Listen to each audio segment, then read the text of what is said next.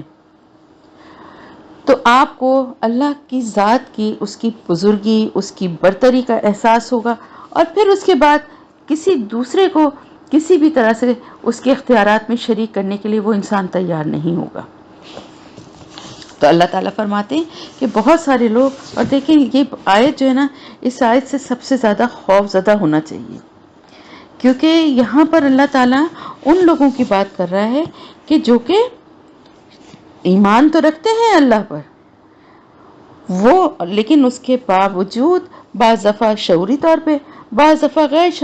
شعوری طور پر وہ کسی نہ کسی طرح کے شرک میں مبتلا ہو جاتے ہیں، اور یہ بہت خطرناک بات ہے، کیونکہ وہ لوگ تو فوراً نظروں میں آ جاتے ہیں کہ جو اللہ کے ساتھ کسی کو شریک کر رہے ہیں، کسی پیر کو، فقیر کو، بزرگ کو، درگاہ کو، مزار کو، سورج کو، چاند کو، وہ تو سامنے بت کو پوجنے والے تو خیر ہیں ہی مشرک، لیکن جو اللہ کے ساتھ کسی اور کو شریک کر رہے ہیں، تو کہ کسی سے یہ دعا مانگی جا رہی ہے کہ ان کے مزار پہ جاتے ہیں تو اولاد ہو جاتی ہے، یا کسی بھی قسم کا کوئی اور کسی بزرگ یا کسی مزار سے وہ توقع رکھتے ہیں، تو یہ شرک کی قسمیں ہیں۔ تو وہ اللہ پہ ایمان تو ہونے کے باوجود یہ ساری چیزیں جو ہے نا، یہ بڑی خطرناک ہیں، اور پھر اتنی بصیرت، اتنی جو ہے نا حقیقت کو سمجھنا، قرآن کے اوپر غور و فکر کیے بغیر، قرآن کے علم کو جانے بغیر بہت مشکل ہے۔ قرآن ہماری رہنمائی قدم قدم پہ کرتا ہے، اور ہمیں بتاتا ہے کہ کس طرح سے ہم اس شرک سے بچ سکتے ہیں، معمولی سے بھی شرک سے بچ سکتے ہیں۔ تو دیکھیں یہ آیت جو ہے نا، مشرکین سے زیادہ ایمان والوں کے لیے غور و فکر کی ہے، اور خطرناک ہے کہ ان کو اس بات کو سمجھنا چاہیے کہ یہ کتنی خطرناک بات ہے کہ جس کی طرف سے وہ بے فکر ہو کر جو ہے وہ یہ سمجھتے ہیں کہ ہم تو مومن ہیں، اور جو کام کر رہے ہوتے ہیں وہ مشرکین والے ہیں، انہیں احساس ہی نہیں ہوتا۔ بظاہر تو سب مسلمان ہیں نا، لیکن جو یہ کام کر رہے ہیں کسی بھی طرح سے، وہ کیا کر رہے ہیں؟ شرک کر رہے ہیں۔ تو اس چیز سے ایمان والوں کو بہت ہوشیار رہنا چاہیے، اور یہ ہوشیاری، یہ سمجھ، یہ عقل اللہ کی نشانیوں پہ غور کرنے سے اور قرآن کو پڑھنے اور سمجھنے سے آتا ہے، یہ شعور۔ افا امینو، کیا بھلا وہ بے خوف ہو گئے، ان تاتیہم، کہ آئے ان کے پاس، غاشیتن، ایک چھا جانے والی، من عذاب اللہ، اللہ کے عذاب سے، اور تاتیہم، یا آ جائے ان کے پاس، الساعۃ، قیامت کی گھڑی، بغتتاً، اچانک، وہم لا یشعرون، اور وہ شعوری نہ رکھتے ہوں۔ یعنی اللہ تعالیٰ فرما رہا ہے کہ کیا ہے کہ بے خوف ہو گئے اس بات سے، یعنی ایسے لوگوں کو اس آیت سے لوگوں کو اللہ پاک جھنجھوڑ رہے ہیں کہ ہوش میں آؤ، اتنے بے خوف ہو کے زندگی نہ گزارو۔ کیا یہ سمجھ لیا ہے کہ ہمیشہ اس دنیا میں رہنا ہے، کبھی اللہ کے سامنے حاضر نہیں ہونا ہے، اور اس دنیا کے جو بھی اللہ نے اس دنیا میں عیش و آرام، آسائشیں، جو بھی نعمتیں دی ہیں، ان میں اس حد تک ہو گئے ہو کہ اب یہ خوف ہی نہیں رہا ہے کہ کسی وقت اللہ کے سامنے بھی حاضر ہونا ہے، اور اللہ کے ساتھ کسی کو شریک کرتے ہوئے، اللہ کے ساتھ اللہ کی نافرمانی کرتے ہوئے اتنے بے خوف ہو گئے ہو، جس سے ان قوموں پہ اچانک عذاب آئے تھے، ایسے کیا تم پر نہیں آ سکتے؟ اللہ کی طرف سے، اللہ نہ کرے اچانک، دیکھیں یہ سب بہت ساری چیزیں اللہ پاک دنیا میں دکھاتا ہے نا، بہت سارے ایسے معاملات ہوتے ہیں کہ جن سے اللہ تعالیٰ چونکانا چاہتا ہے، یاد دلانا چاہتا ہے اپنی، کہ پلٹ آئیں لوگ، اگر ابھی بھی غفلت میں ہیں تو واپس پلٹ آئیں۔ تو اللہ تعالیٰ فرما رہا ہے کہ کیا یہ بالکل بے خوف ہو گئے کہ ان کے اوپر کوئی اچانک اللہ کی طرف سے عذاب آ جائے، یا پھر قیامت کی گھڑی آ جائے جس کا کسی کو پتہ ہی نہیں ہے کہ وہ کب آنی ہے۔ تو ایسا نہ ہو کہ اچانک ایک دم قیامت آ جائے اور ان کو اس کا شعور ہی نہ ہو. کیونکہ دیکھیں کسی کے پاس بھی زندگی کے جو اللہ پاک نے جو دی ہے نا وہ ہمیشہ رہنے والی نہیں ہے. کسی کے پاس بھی ہمیشہ باقی نہیں رہے گی. اور یہ بھی کوئی نہیں جانتا کہ کب اچانک کس وقت اللہ کے سامنے اس کو پیش ہو جانا پڑے گا. اچانک سے مطلب یہ ہوتا ہے کہ ایک سیکنڈ پہلے تک بھی اس شخص کو پتہ نہیں ہوتا کہ اگلا سیکنڈ وہ اس دنیا میں نہیں ہوگا. تو یہ اچانک ہوا نا. کوئی کتنا بھی بیمار ہوتا ہے، سالوں بھی بیمار رہتا ہے، لیکن اس کو یہ تو نہیں پتا ہوتا کہ میں مر کس وقت جاؤں گا. اور جو ویسے ہی بغیر کسی بیماری کے، بغیر کسی حادثے کے مرتے ہیں، ان کو تو بالکل ہی نہیں پتا ہوتا. تو کسی کو نہیں معلوم کہ اس کی موت کا وقت کیا ہے. لیکن یہ تو سب کو پتا ہے کہ جو اس دنیا میں آیا ہے اس کو موت ایک دن آنی ہے. تو اللہ تعالیٰ فرما رہے ہیں کہ اس دنیا کی زندگی میں اتنا مت کھو جاؤ، اتنا اس کی انجوائمنٹ میں، اس کی خوبصورتی میں اتنا الجھ کے بے خوف نہ ہو جاؤ کہ تمہیں یہ خوف ہی نہ رہے کہ ایک دن اچانک موت آئے گی اور اللہ کے سامنے حاضر ہونا ہوگا اور ایک دم سے قیامت آ جائے گی. تمہیں تو اس کا شعور ہی نہیں ہوگا. ہر انسان کی قیامت تو اسی وقت آ جاتی ہے جب اس کی موت آتی ہے، کیونکہ اب اس کے اور قیامت کے بیچ میں کچھ بھی نہیں رہ جاتا نا. بس اللہ کے سامنے اس کی حاضری ہو گئی. اس کو کہتے نا، آپ صلی اللہ علیہ وسلم نے فرمایا کہ مرنے کے بعد جو ہے نا پہلی منزل جو ہے نا وہ قبر ہے. اور جو قبر کے امتحان میں پاس ہو گیا اس کی آگے کی منزل بھی آسان ہے، اور جو وہاں پکڑا گیا پھر اس کی آگے کی منزل بھی مشکل ہے. یعنی قیامت میں بھی پھر اس کے لیے عذاب یا سزا جو کچھ بھی ہے. اور جس کو قبر میں ہی جب سوال جواب ہوئے اور پھر اس کو کے لیے اللہ پاک نے جنت کا فیصلہ کر دیا اور اس کے لیے جنت کی کھڑکی کھل گئی، تو پھر آخرت میں بھی اس کے لیے آسانی ہوگی. تو پہلا مرحلہ جو ہے نا وہ قبر ہے. تو وہی ہے ہمارے لیے، ہمارے مرتے کے ساتھ ہی ہمارے لیے قیامت. اور جس کا کسی کو اگر شعور نہیں ہے تو اس کو شعور رکھنا چاہیے، اس وقت سے ڈرنا چاہیے، اس کے لیے تیاری کرنی چاہیے. شعور نہ رکھنے کا مطلب یہ ہے کہ اس کے لیے کوئی تیاری ہی نہیں ہے اور اچانک ہو جائے. اللہ تعالیٰ فرما رہے ہیں کہ اس کا خوف نہیں ہے، اتنے بے خوف ہو گئے. قل کہہ دیجئے ہاذہی، یہ ہے سبیلی، راستہ میرا، ادعو الی اللہ، میں بلاتا ہوں اللہ کی طرف، علی بصیرتن، بصیرت کے ساتھ، انا میں، ومن اتبعنی، اور جو کوئی پیروی کرے میری، وہ سبحانک، اور پاک ہے اللہ ہی اللہ، وما، اور نہیں، انا من المشرکین، میں شرک کرنے والوں میں سے ہوں. تو اللہ تعالیٰ آپ صلی اللہ علیہ وسلم سے فرما رہے ہیں کہ کہہ دیجئے ان سے کہ یہ میرا تو یہی راستہ ہے، میں تو اسی راستے پر چلوں گا اور اللہ کی طرف بلاتا رہوں گا، کیونکہ مجھے اللہ نے اسی کام کے لیے بھیجا ہے، اور پوری بصیرت کے ساتھ. یعنی میں کوئی ایسے اندھیرے میں کوئی ٹامکٹوئیاں یا کوئی ایسے اندازے یا تکے نہیں لگا رہا ہوں، بلکہ اپنی بصیرت کے ساتھ جو اللہ تعالیٰ نے مجھے دی ہے، پوری سوچ سمجھ، پورے شعور کے ساتھ اس راستے پر خود بھی چل رہا ہوں اور اس راستے کی طرف دوسروں کو بھی بلا رہا ہوں. اور اسی طرح میرے جو پیروی کرنے والے ہیں وہ بھی کوئی ایسے اندھے بہرے نہیں ہیں کہ بس اندھا دھند جو ہے میری پیروی کیے جا رہے ہیں. دیکھیں نا، بعض دفعہ ایسا ہوتا ہے کہ جو جاہل میں ان لوگوں کو کہوں گی نا کہ جو قرآن کو نہیں سمجھتے، نہیں پڑھتے، نہیں جانتے، اور کسی بھی پیر، کسی بھی فقیر، کسی بھی ایسے اس کے دھوکے میں آ جاتے ہیں، جھانسے میں آ جاتے ہیں، اور جو کچھ بھی وہ کہتا ہے اس کی اندھی تقلید شروع کر دیتے ہیں. تو ایسا آپ صلی اللہ علیہ وسلم فرما رہے ہیں کہ میں ایسا نہیں ہے کہ میں جو ہے بغیر کسی شعور کے ساتھ بس ایسے ہی جو میرا دل چاہ رہا ہے میں وہ کر رہا ہوں، بلکہ اللہ نے مجھے جو بصیرت دی ہے اس کو کے ساتھ، عقل و شعور کے ساتھ میں اللہ کی طرف لوگوں کو بلاتا ہوں، خود بھی اسی راستے پہ چلتا ہوں. اور جو کوئی میری پیروی کرتے ہیں وہ بھی بصیرت کے ساتھ، وہ بھی سوچ سمجھ کے قرآن کو پڑھتے ہیں، سنتے ہیں قرآن کے احکامات کو، اور اللہ کے رسول صلی اللہ علیہ وسلم بھی جو بات کہتے تھے وہ قرآن کی ہی بات کہتے تھے. تو وہ پورے شعور کے ساتھ ان کی پیروی، جو ان کے پیروکار ہیں وہ بھی ان کی پیروی کرتے ہیں پورے شعور کے ساتھ. تو دیکھیں ہر دور میں، اور خاص طور سے آج کے دور میں جبکہ بہت فتنے ہیں، آج کے دور میں شعور کے ساتھ جو ہے اللہ کے راستے پہ چلنے کی بہت ضرورت ہے۔ ہمارے ہاں اکثریت لکیر کے فقیر ہیں، پیدا ہوتے ہی جو کچھ سکھا دیا گیا، جس طرح نماز رٹا دی گئی، جس طرح قرآن پڑھا دیا گیا، جس طرح روزے، ایک مسلمان گھر کا جو ماحول ہے اس راستے پہ چلے جا رہے ہیں، لیکن شعور کے ساتھ نہیں ہے۔ شعور ہونا چاہیے نا، ہم نماز پڑھ رہے ہیں تو ہم کیا پڑھ رہے ہیں، ہم کیوں پڑھ رہے ہیں، کون ہے اللہ، کیا اس کا ہم سے رشتہ ہے، ہمارے ساتھ اس کے کیا کیا احسانات ہیں، یہ سارا شعور ہونا چاہیے نا۔ ہم اللہ کی عبادت کر رہے ہیں تو کیوں کر رہے ہیں،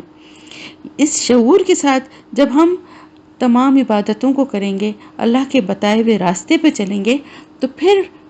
دیکھیں نا وہ ہماری عبادت کا مزہ ہی کچھ اور ہوگا اور اس کی قبولیت بھی کچھ اور ہی ہوگی۔ تو اللہ کے رسول صلی اللہ علیہ وسلم سے اللہ تعالیٰ فرما رہے ہیں کہ ان سے یہ کہہ دیجئے کہ میرا تو یہی راستہ ہے کہ میں اللہ کے راستے پہ چلتا ہوں اور اللہ ہی کے راستے کی طرف لوگوں کو بلاتا ہوں، اور جو میری پیروی کرنے والے ہیں وہ بھی پورے شعور اور بصیرت کے ساتھ قرآن کو سمجھ کے میری بات کو سن کے اور اللہ کے کلام کو سن کے وہ پیروی کر رہے ہیں، اور پاک ہے اللہ تعالیٰ، اور الحمدللہ کہ میں شرک کرنے والوں میں سے نہیں ہوں، یعنی میں کسی بھی طرح سے نہ تو شرک کرتا ہوں اور نہ کسی بھی طرح کی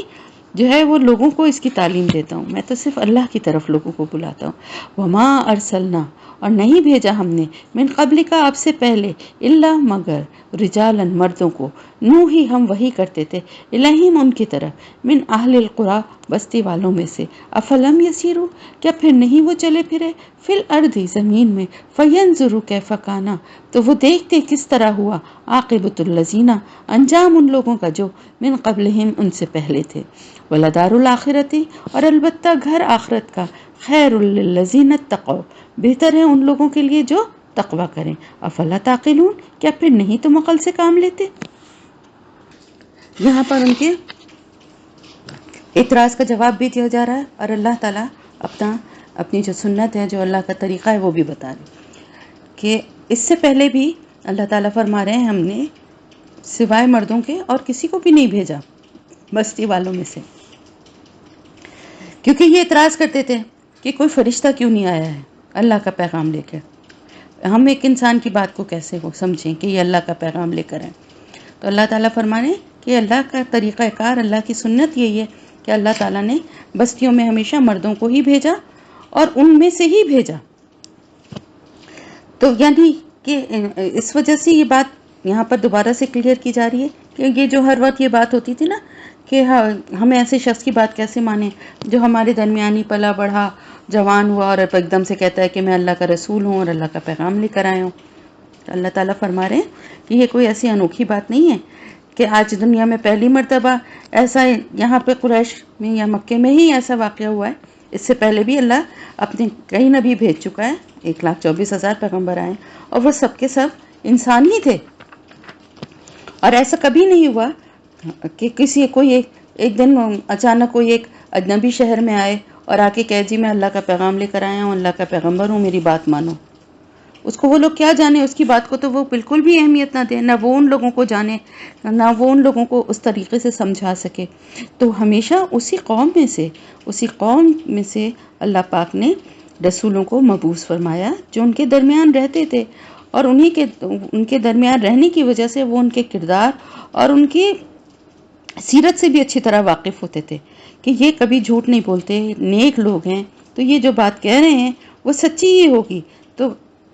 اب بات یہ تھی کہ یہ سب کچھ جانتے بوجھتے ہوئے بھی انہوں نے لیکن انکار کیا۔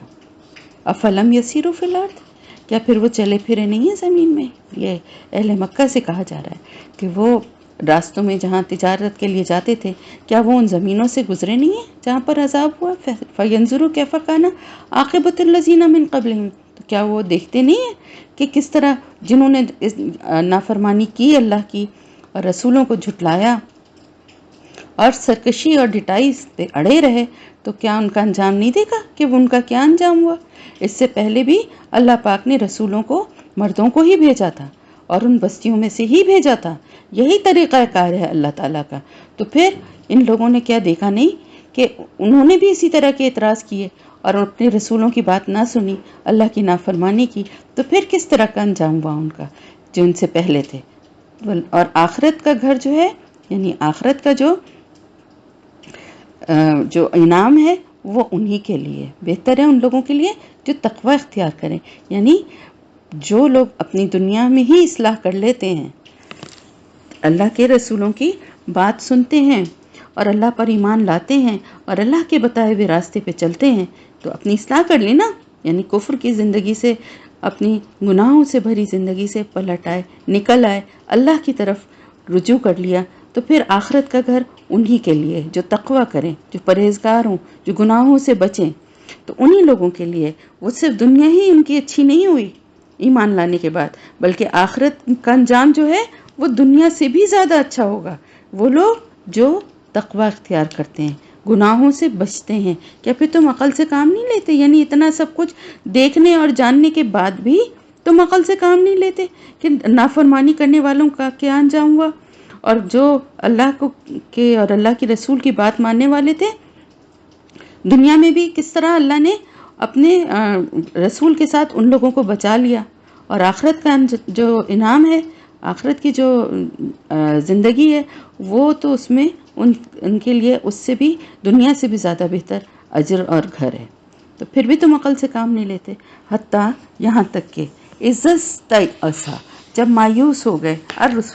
رسول وزنو، اور لوگوں نے سمجھا، انہم کہ بے شک وہ قد کذبوا یقیناً وہ جھوٹ بولے گئے ہیں،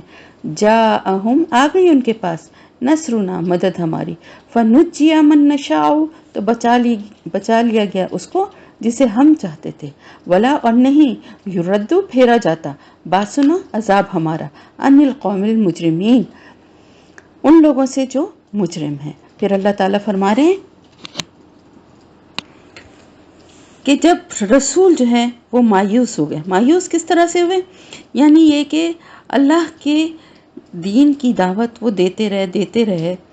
ایک سرٹن ٹائم تک ہوتا ہے نا، کوشش کی جاتی ہے، اور اس کے بعد سالوں کی محنت کے بعد جب انہوں نے دیکھا کہ جن لوگوں کو میں نیکی اور خیر ذرا بھی باقی تھی وہ ایمان لے آئے، اللہ کے راستے کی طرف آ گئے ہیں، اور باقی لوگ جو ہیں وہ مزید سرکشی اور مزید بدتمیزی پر اتر آئے ہیں، اور کسی قسم کی بھی اب ان میں اصلاح کی گنجائش باقی نہیں رہی ہے. کیونکہ دیکھیں نا، ایک ٹائم ہوتا ہے، ایک ٹائم پیریڈ تک کی کوشش کی جاتی ہے، تو اس کے بعد پھر کیا ہوتا ہے، اندازہ ہو جاتا ہے کہ جن لوگوں کو بات ماننی تھی ان لوگوں نے مان لی. اب باقی جو لوگ ہیں نا، وہ اور ان کی ضد اور سرکشی بڑھتی ہی جا رہی ہے. تو پھر اس وقت رسول جو ہیں وہ مایوس اس لحاظ سے، ویسے تو مایوس نہیں ہوتے، مایوس سے یہاں مطلب یہ ہے کہ مطلب ان کو یہ اندازہ ہو گیا کہ اب باقی جو لوگ بچے ہیں یہ ایمان لانے والے نہیں ہیں، اور انہوں نے ان کو پھر ان کے حال پر چھوڑ دیا. تو لوگ یہ سمجھے کہ رسول جو تھے، یعنی باقی لوگ جو تھے جو ایمان نہیں لائے تھے، وہ یہ سمجھے کہ یہ جو رسول جو کچھ کہہ رہے تھے وہ سب جھوٹ تھا. یعنی وہ اور زیادہ دیدہ دلیر ہو گئے اور زیادہ سرکش ہو گئے، کیونکہ انہوں نے وہ کیا کہتے تھے کہ اگر سچ ہوتا تو ہمارے اوپر عذاب آ جاتا نا، ہم تو اتنے دنوں سے ان کو جھٹلائے جا رہے ہیں، ہم تو ان کے کسی بات کو مانتے نہیں ہیں. تو وہ ان چیزوں سے ٹائم پیریڈ جتنا زیادہ ہوتا جا رہا تھا تو ایمان ان کا لانے کے چانسز اور کم ہوتے جا رہے تھے، اس سے کہ وہ اور سرکش ہوتے جا رہے تھے. وہ کہتے تھے ہم تو انکار کرتے رہے، ہم تو ان کو جھٹلاتے ہیں، ہم تو اللہ کی ایک نہیں سنتے، لیکن کہاں ان کا عذاب، ہمارے پر تو عذاب بھی نہیں آ رہا. اس سے اگر یہ سچے ہوتے، وہ ان کو جھوٹا سمجھتے تھے، رسولوں کو ان کو جھٹلاتے تھے، کہتے تھے اگر یہ سچے ہوتے تو عذاب آ جاتا. ہر وقت تو یہ دھمکیاں دیتے رہتے ہیں کہ عذاب آئے گا اگر جو اللہ کا حکم نہیں مانیں گے، جو اللہ کا کہ بتائے ہوئے راستے پہ نہیں چلیں گے تو ان پہ اللہ کا عذاب آ جائے گا. تو کہاں آ رہا ہے ہمارے اوپر عذاب؟ تو یہ تو ایسی جھوٹ بولتے ہیں. لیکن نوح علیہ السلام ہو یا ہود علیہ السلام ہو، تمام پیغمبروں کے ساتھ ایسے ہی کیا نا انہوں نے، کہ ان کو جھٹلایا اور ان کی باتوں کو وقت گزرنے کے ساتھ ساتھ اور زیادہ ان کی سرکشی بڑھتی ہی گئی، جبکہ جن کو ایمان لانا تھا وہ ایمان لا چکے تھے. تو پھر اس وقت اللہ تعالیٰ فرما رہے ہیں کہ پھر جب اس حد تک بات پہنچ گئی تو پھر اللہ کی مدد آ گئی ان کے پاس. کس کے پاس؟ اور اللہ نے، یعنی اللہ کے رسولوں کے پاس. اور اللہ فرماتا ہے کہ بچا لیا گیا ان کو جن کو ہم چاہتے تھے، یعنی اللہ کے رسول اور ان کے اوپر ایمان لانے والے جو تھے جب دیکھیں نا، جب ایک بات جو ہے وہ ایکسٹریم تک پہنچ گئی، پیغمبر یعنی یہ سمجھنے لگے، ان کو اندازہ ہو گیا کہ اب مزید کوئی شخص ایمان نہیں لائے گا، اور جو جھٹلانے والے جو مشرکین تھے وہ یہ سمجھنے لگے کہ کوئی عذاب تو آئے گا ہی نہیں، ایسی یہ ان کا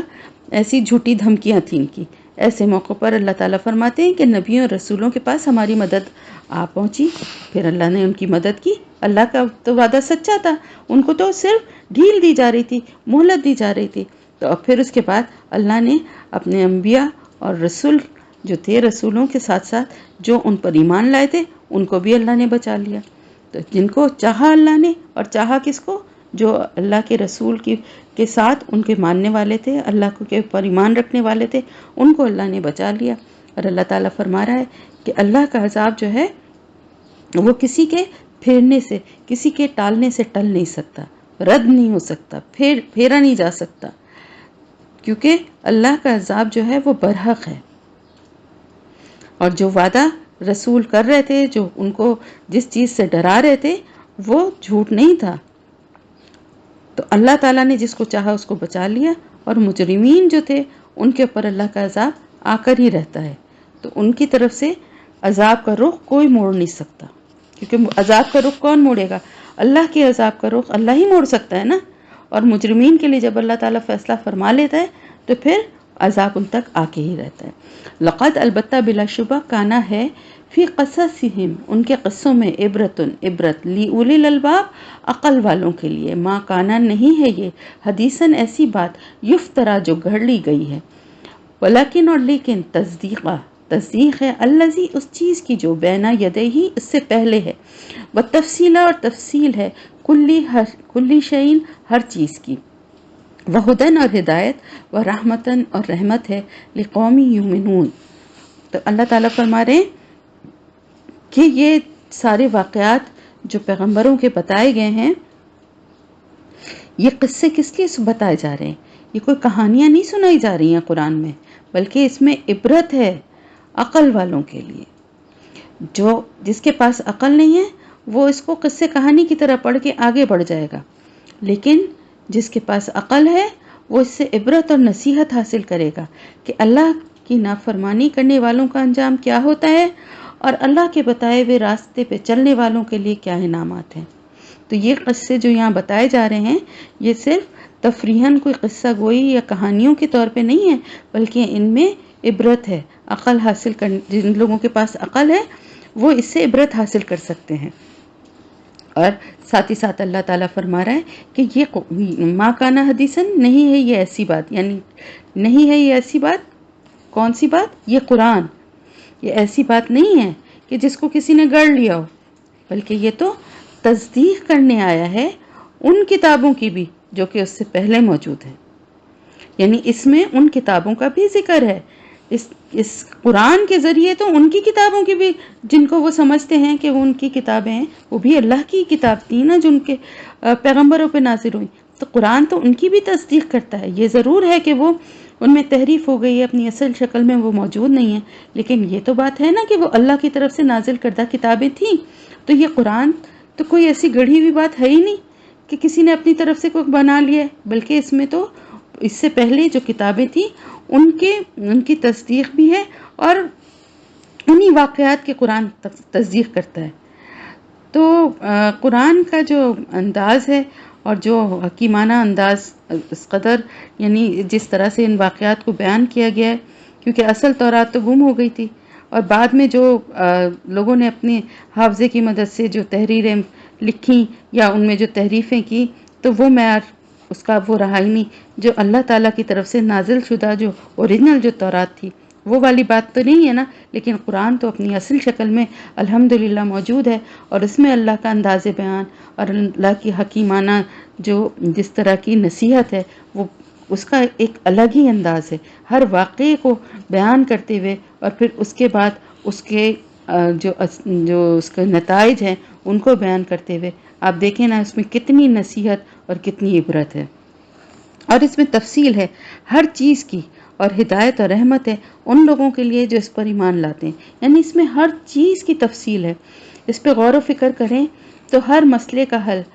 ہر یعنی آپ دیکھیں سائنسدانوں نے اس پہ غور کر کے کیا کیا چیزوں کے اوپر ریسرچ کر کے کیا کیا بنا لیا، کیا کیا کر لیا. اس میں تو سب کچھ ہے، صرف ضرورت ہے غور و فکر کی، جو کہ کرنے کے لیے مسلمان تیار نہیں ہے. افسوس، غیر مسلم کر رہے ہیں اس کے اوپر غور و فکر اور ریسرچ، لیکن مسلمان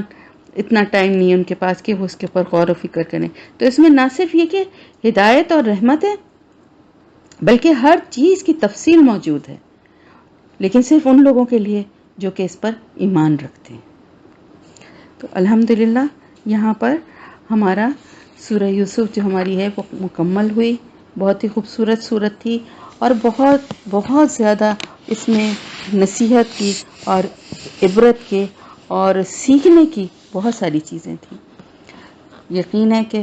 سب نے بہت غور سے سنا ہوگا، اور اللہ تعالی ہمیں جو اچھی باتیں ہم نے سنی ہیں اور سمجھی ہیں، اللہ ان پہ ہمیں عمل کرنے کی توفیق عطا فرمائے. آمین یا رب العالمین. اور جو برائیاں اور جو غلطیاں ہم نے اس میں دیکھی اور پڑھی ہیں کہ جو لوگوں سے ہوئی ہیں، اللہ ان سے ہمیں محفوظ رکھے، خاص طور سے حسد کے جذبے سے. آمین یا رب العالمین. تو آگے شروع ہوتی ہے سورہ رعد. بسم اللہ الرحمن الرحیم. میں اس کا شان نزول اور ڈیٹیل آپ کو لفظی ترجمے میں بتا چکی ہوں، تو ہم ڈائریکٹ شروع کرتے ہیں سورت کو. الف لام میم را، حروف مقطعات. تلکا، یہ آیات الکتاب، آیات ہیں کتاب کی. والذی، اور جو کچھ انزل الیک، نازل کیا گیا آپ کی طرف، من ربک، آپ کے رب کی طرف سے، الحق، حق ہے. ولکن، اور لیکن، اکثر الناس، اکثر لوگ، لا یؤمنون، نہیں وہ ایمان لاتے. جیسا کہ میں نے بتایا تھا کہ یہ مختصر ہے صورتیں، اور ان میں جو ہے توحید کا جو ہے سب سے زیادہ جو ذکر کیا گیا ہے. تو شروع ہی ہوتی ہے یہ صورت کہ یہ کتاب، یعنی یہ آیات جو ہیں یہ اللہ کی کتاب میں سے ہیں. یعنی اس میں مخاطب آپ صلی اللہ علیہ وسلم ہیں، اور آپ صلی اللہ علیہ وسلم کو خطاب کرتے ہوئے اللہ تعالیٰ فرماتا ہے کہ اے نبی صلی اللہ علیہ وسلم، تمہاری قوم کے اکثر لوگ اس تعلیم کو قبول کرنے سے انکار کر رہے ہیں، مگر حقیقت یہ ہے کہ اسے ہم نے تم پر نازل کیا ہے، اور یہی حق ہے، خواہ لوگ اس کو مانیں یا نہ مانیں. تو سب سے پہلے تو اس بات کی تصدیق ہے کہ اللہ کی طرف سے نازل شدہ کتاب ہے اور حق ہے. اکثر لوگ لیکن اس پر ایمان نہیں لاتے، تو نہ لائیں، اس سے کوئی فرق نہیں پڑتا. اس کتاب کی جو صداقت پر کوئی فرق نہیں پڑتا، اور نہ آپ صلی اللہ علیہ وآلہ وسلم کی رسالت پر کوئی فرق پڑتا ہے، لوگوں کے ایمان لانے یا نہ لانے سے. یہاں پر یہ بات ذہن میں رکھیے گا کہ آپ صلی اللہ علیہ وسلم لوگوں کو جس چیز کی دعوت دے رہے تھے وہ 3 بنیادی باتوں پر مشتمل تھی. ایک تو یہ کہ پوری کی پوری خدائی، زمین، آسمان اور اس میں موجود ہر چیز اللہ کی ہے، اس لیے اس کے سوا کوئی بھی عبادت کا مستحق نہیں. دوسرا یہ کہ اس زندگی کے بعد ایک دوسری زندگی ہے جس میں تم کو اپنے اعمال کی جواب دہی کرنی پڑے گی. تیسرے یہ کہ میں اللہ کا رسول ہوں، اور جو کچھ بھی پیش کر رہا ہوں اپنی طرف سے نہیں بلکہ اللہ کی طرف سے پیش کر رہا ہوں. تو یہی 3 باتیں ایسی تھیں جنہیں ماننے سے لوگ انکار کر رہے تھے. اسی لیے بار بار قرآن میں آپ دیکھیں کہ اللہ تعالیٰ نے آپ صلی اللہ علیہ وسلم کے لیے بھی اور قرآن کے لیے بھی کئی دفعہ یہ آیات آئی ہیں کہ یہ اللہ کی طرف سے نازل کردہ کتاب ہے، اور آپ صلی اللہ علیہ وسلم اللہ کی طرف سے بھیجے گئے رسول ہیں، اور آپ جو کچھ بھی بتاتے ہیں وہ اللہ کے پیغامات، اللہ کی طرف سے جو وحی آپ پر نازل ہوتی ہے وہ بتاتے ہیں، اپنے دل سے گڑھ کر کچھ نہیں بتاتے. اللہ الذی، اللہ تعالیٰ وہ ذات ہے جس نے رفع السماواتی، بلند کیا آسمانوں کو، بغیر امدن، ستونوں کے، ترونہا، تم دیکھتے ہو ان کو، ثم، پھر، استوا، وہ متوجہ ہوا، العرش، عرش پر، وسخر الشمس والقمر، اور اس نے مسخر کیا سورج اور چاند کو، کل، سب کے سب، یجری، چل رہے ہیں، لأجل، ایک وقت تک، مسمن،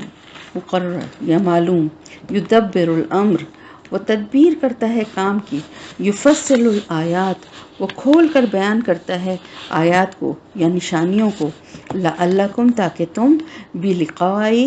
ملاقات کا ربکم اپنے رب کی توقنون تم یقین کرو. کیا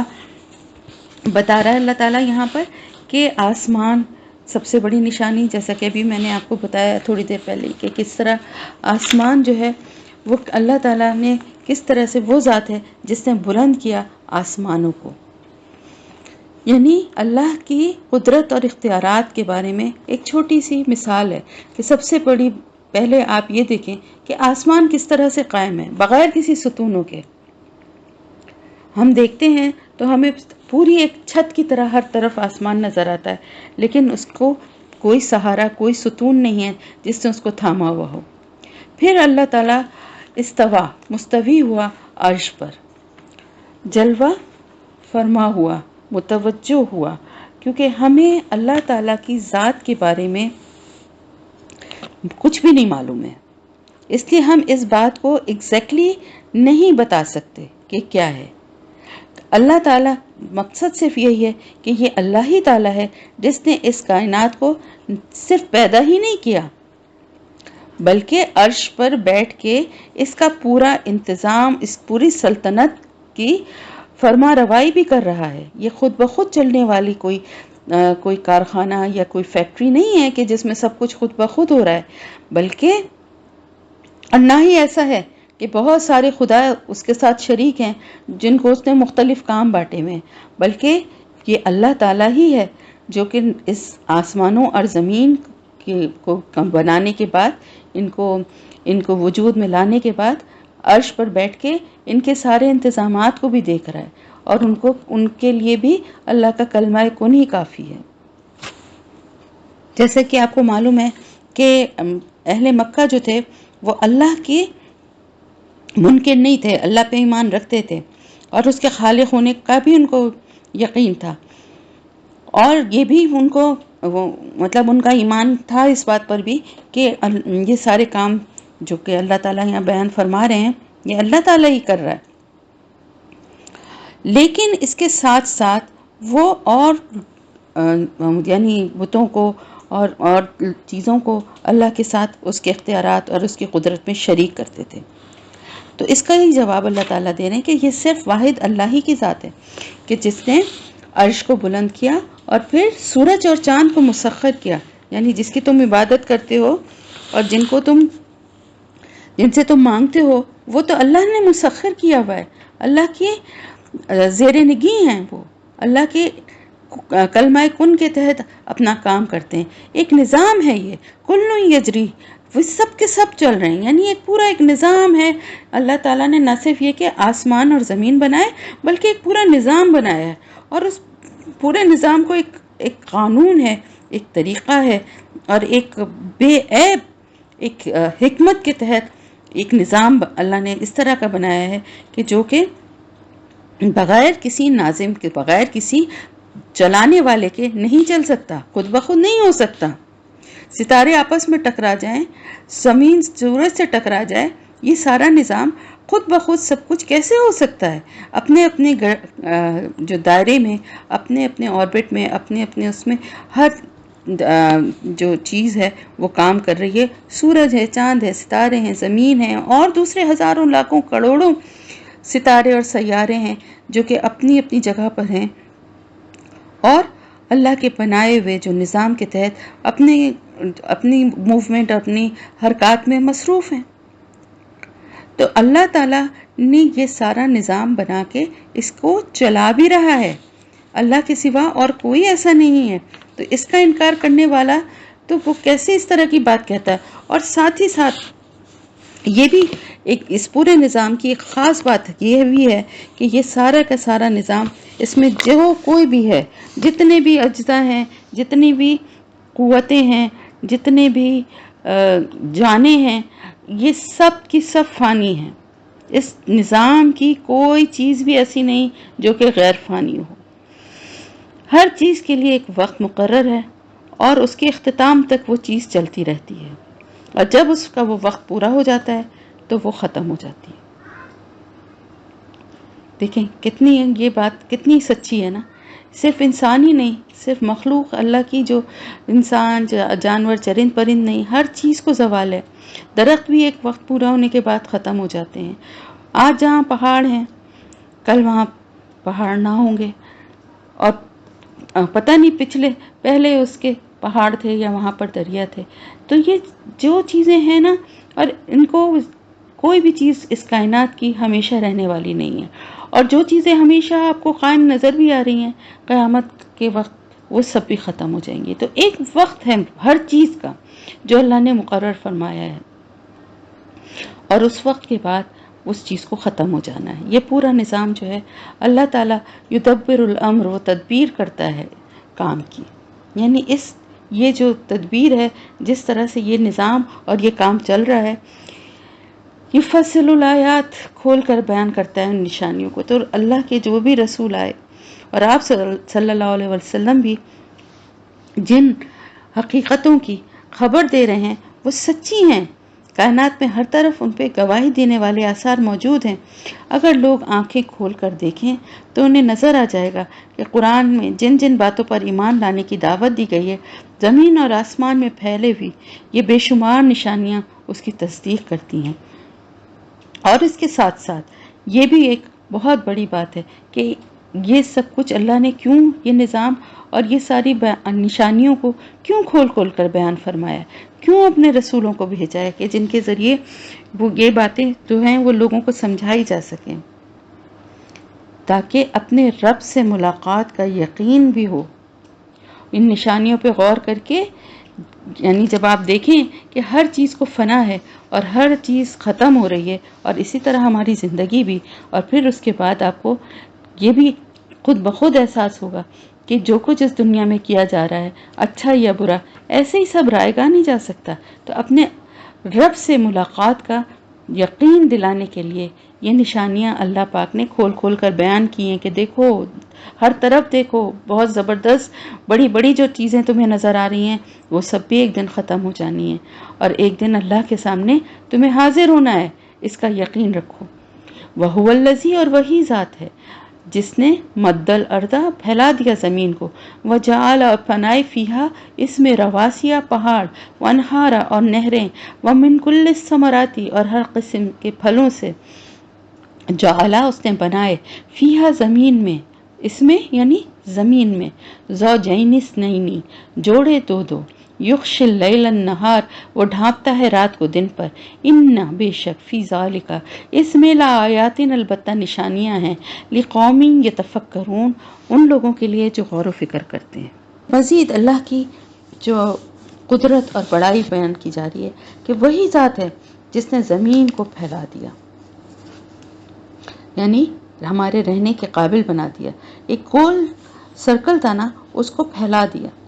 اور ہمارے لیے اس میں پہاڑ بنا دیے۔ کہا جاتا ہے کہ زمین جو ہے وہ بہت ہلتی تھی، تو اس میں میخوں کی طرح، کیلوں کی طرح یہ پہاڑ گاڑے گئے ہیں، اور یہ پہاڑ جتنے نظر آتے ہیں نا، اس سے دگنے زمین کے اندر ہوتے ہیں، اور نہریں بنائیں، اور ہر قسم کے پھلوں کے اس نے اس زمین میں جوڑے بنائے، دو دو طرح کے پھل پیدا کرنے میں، اور رات کے بعد دن اور دن کے بعد رات باقاعدگی کے ساتھ لانا، یہ ساری چیزیں اس میں جو بے شمار حکمتیں اور مصلحتیں پائی جاتی ہیں،